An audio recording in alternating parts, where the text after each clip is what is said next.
तुझी माझी यारी भाग 68. तर मित्रांनी मैत्रिणींनो, तुम्ही जर आमच्या चॅनलवर नवीन असाल तर चॅनलला सबस्क्राईब करा. मागील भागात आभा चालत असताना तिला थोडी चालताना प्रॉब्लेम होत होती आणि तिचा पाय दुखतही होता, कारण आभाचा पाय मुरकटला होता. तरीसुद्धा तिला ऋषीला माहिती करून द्यायचे नव्हते. आभा समोर काही बोलणार, ऋषी तिला उचलतो. ऋषी, हे काय करतोस तू? आभा शॉक होत बोलते. सोड मला, कुठं नेतोस तू मला?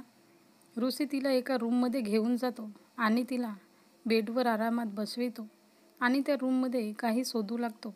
आभाला काही समजत नव्हते की ऋषी असा काय करत आहे. तेवढ्यात ऋषी मेडिसिन बॉक्स घेऊन येतो आणि आभाजवळ येऊन बसतो. आतापासून पुढे ऋषी आभाच्या पायाला आरामात पकडतो आणि ऋषीने आभाला चालताना बघितले होते. तिला चालायला प्रॉब्लेम होत आहे हे त्याला समजले होते आणि त्याला तिच्या पायाला लागलेला घाव दिसत होता. ऋषीला आभाच्या दुःख दिसत होता, पण आभा त्याच्यापासून लपवत होते, फक्त त्याच्यासाठी. ऋषी तिच्या पायातून निघणाऱ्या रक्ताला साफ करतो आणि मलम लावून देतो आणि सोबतच पेन रिलीफ स्प्रे करतो. आभाला थोडा आराम मिळतो. ऋषी तिला बँडेजसुद्धा लावून देतो. आभा फक्त ऋषीला ते सर्व करताना बघत होती. तिला खूप छान वाटत होते की ऋषी तिची किती काळजी करतोय. आज तिला ऋषीची सर्व गोष्टी आठवतात की ऋषी आणि ती एकमेकांशी किती भांडत होते आणि असंच भांडण करता करता तिला ऋषीशी कधी प्रेम झाले तिचं तिलाच कळले नाही. ऋषी म्हणतो, आभा, हे काय आहे? किती लागलंय तुला? तरी पण तू इथे आली? आभा आत्ताही ऋषीला बघत होती आणि ती स्माईल करत होती. ऋषी म्हणतो, आभा, सोडते, आधी सांग मला, तुला हे कसं काय लागलंय? आभाला आठवतंय की ती कॉलेजमध्ये एका मुलाच्या स्केटिंगपासून पडली होती. जर तिने ही गोष्ट ऋषीला सांगितली तर ऋषी त्याच्याशी काय करेल सांगता येत नव्हतं, कारण आभाला माहिती होतं की तिला कोणी घाव देऊ शकतो. तर ऋषी त्याला मारायला किंवा त्याचा जीव घ्यायला मागे पुढेही पाहणार नाही. आभा म्हणते, ऋषी, ते येताना लागलं असेल.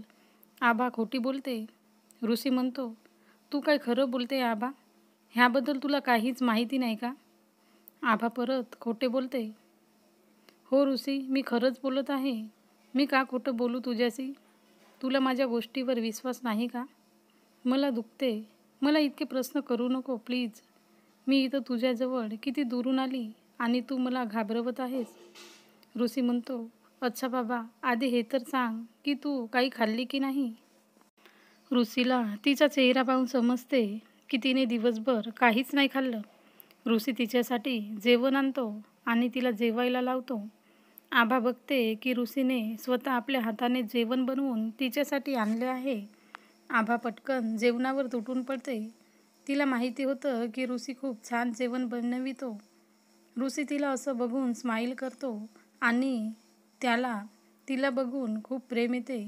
तो मनातच बोलतो, आभा, माझ्या लाईफमध्ये ती व्यक्ती आहे जिच्यापासून मी दूर राहू शकत नाही आणि दूर होऊ शकत नाही. आभाने पूर्ण जेवण संपविले होते आणि मग तिची नजर ऋषीवर जाते, जो तिला बघून स्माईल करत होता. आभाही त्याला बघून स्माईल करते. ऋषी तिला आपल्या मिठीत घेतो. मग तिच्या ओठांवर आपले ओठ टेकवतो. तिला तो किस करू लागतो. आभाही त्याला किस करू लागते. ऋषी तिला खूप डीपली किस करू लागतो. तो आपला कंट्रोल गमावतो, कारण त्याचे हात आता तिच्या टॉपवर जात होते. तो तिच्या मानेवरून किस करत खाली उतरतो. आभाला आभास होते. ती पटकन ऋषीचे हात पकडून त्याच्याकडे पाहू लागते. ऋषीलाही तिच्याकडे पाहून रिअलाईज होते की त्याने आपला कंट्रोल गमाविला आहे. तो कंट्रोलच्या बाहेर झाला होता. मग तो तिच्यापासून वेगळा होतो आणि तिच्यासोबत तो बेडवर पडतो.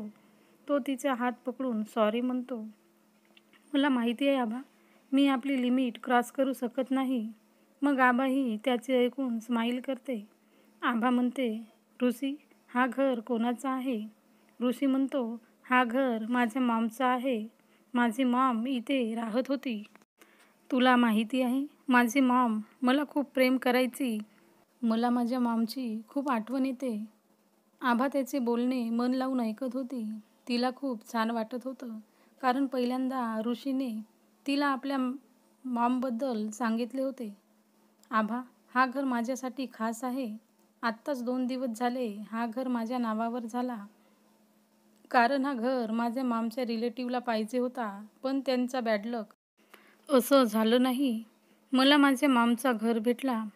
ऋषीलाही हा घर तितकाच प्रेमळ होता, जितका त्याचा डॅडला म्हणजे अभिजित कदमला. दोघांसाठी हा घर स्वतःच्या जीवापेक्षा अधिक होता, कारण ह्या घरात दोघांच्या जुन्या आठवणी होत्या. त्या घरात त्या दोघांची खुशी होती. ती खुशी त्यांनी त्या व्यक्तीसोबत घालवली, जी त्यांना खूप खूप प्रेम करत होती, म्हणजे ऋषीची मॉम आणि अभिजित कदमची पत्नी. तुम्हाला माहीतच असेल की मिस्टर कदम जेव्हा दुबईवरून इंडियात आले, तेव्हा ते सर्वात आधी एका अशा व्यक्तीच्या घरी गेले, ज्याने त्यांच्या मुलावर गोळी घालण्याचा प्रयत्न केला होता. तो व्यक्ती ऋषीच्या मॉमचा कोणी रिलेटिव्ह होता. त्याला ही गोष्ट चांगल्याने माहिती होती की ह्या घराचा खरा वारसदार ऋषी आहे. त्याच व्यक्तीने कॉलेजमध्ये फेअरवेल पार्टीच्या दिवशी ऋषीवर गोळी घातली. पण ती गोळी चुकीने रोहनकडे गेली आणि रोहनच्या हाताला लागली. सर्वांना हेच वाटत होते की गोळी रोहनवरच चालवली गेली, पण ती गोळी ऋषीसाठी होती, त्याचा जीव घेण्यासाठी. आणि ह्या गोष्टीची भनक मिस्टर कदमला लागली होती.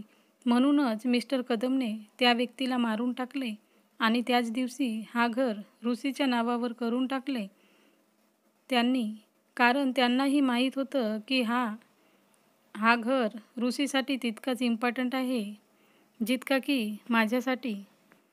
पण ह्या गोष्टीचा पता त्यांनी ऋषीला होऊ दिला नाही. ते समोरून काही बोलले असते तर ऋषीने हा घर कधीच घेतला नसता. त्यांना फक्त ऋषीला खुश पाहायचे होते. आभा म्हणते, ऋषी, तू आपल्या मॉमला खूप प्रेम करतोस. ज्यावर ऋषी खुश होत बोलतो, मला जेव्हा मॉमची आठवण येते तेव्हा मी इथं येतो. मला इथे खूप सुकून भेटते. आभा म्हणते, पण तू आपल्या डॅडला तेवढं प्रेम करत नाहीस जेवढं की आपल्या मॉमला करतोस. आभाचे बोलणे ऐकून ऋषीच्या चेहऱ्यावर जी खुशी होती, जी स्माईल होती, ती गायब होते. पण तो आभाला घट्ट मिठी मारून बोलतो, आभा, खूप रात्र झाली, तू झोप आता. आभा काहीच बोलत नाही, परंतु तिच्या डोक्यात हा प्रश्न उठतो की ऋषीने तिच्या प्रश्नाचा काहीच उत्तर नाही दिला. पण का? तिला थकल्यामुळे झोप लागते आणि ती ऋषीच्या मिठीतच झोपून जाते. आत्ताही ऋषीने तिला पकडले होते. तो काही विचार करत होता. सकाळच्या वेळी सूर्याची किरणे सर्वत्र पसरली होती आणि सोबतच पक्ष्यांची किलबिलाहट चालू होती. सूर्याची किरणे ऋषीच्या चेहऱ्यावर पडते आणि पक्ष्यांचा आवाजही त्याच्या कानावर पडते, तर ऋषी जागा होतो. जागा होताच त्याच्यासमोर आभाचा सुंदर चेहरा दिसतो. ते बघून त्याच्या चेहऱ्यावर एक स्माईल येते. तो स्वतःला थांबवू शकत नाही. मग तो आभाच्या ओठांवर एक सॉफ्ट किस करतो. आभा झोपली होती. तिला काहीच माहिती होत नाही, कारण ती काल थकल्यामुळे खूप गाढ झोपीत होती. ऋषी तिला किस करून त्या रूमच्या बाहेर जातो. काही वेळाने आभालाही जाग येते. तिला रूममध्ये ऋषी दिसत नाही, तर ती बाहेर निघते. तिला दिसते की ऋषीच्या हातात काही कपडे आहेत. तो तिला बोलतो, गुड मॉर्निंग आभा. तो तिला ते कपडे देत बोलतो, हे घे आणि फ्रेश होऊन चेंज करून घे. आभा फ्रेश होऊन ऋषीच्या समोर येते. ती बोलते, ऋषी, हा ड्रेस खूप सुंदर आहे, कुठून आणलं तू? आभा जशी ऋषीच्या समोर येते तर ऋषी तिला बघून तिच्यातच हरवतो, कारण आभाने व्हाईट रंगाचा नेट डिझाईनचा फ्रॉक सूट घातला होता. तिने केसांना मोकळे सोडले होते. जर आभाला पंख असते तर ती बिलकुल एक परी दिसली असती.